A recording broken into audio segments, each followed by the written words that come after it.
श्रीवेङ्कटाचलपते तव सुप्रभातम्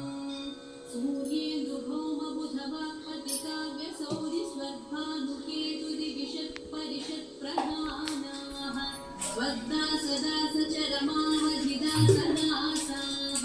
श्रीवेङ्कटाचलपते तव सुप्रभातम् त्वत्पादधूलिभरितस्फुरितोत्तमाङ्गाः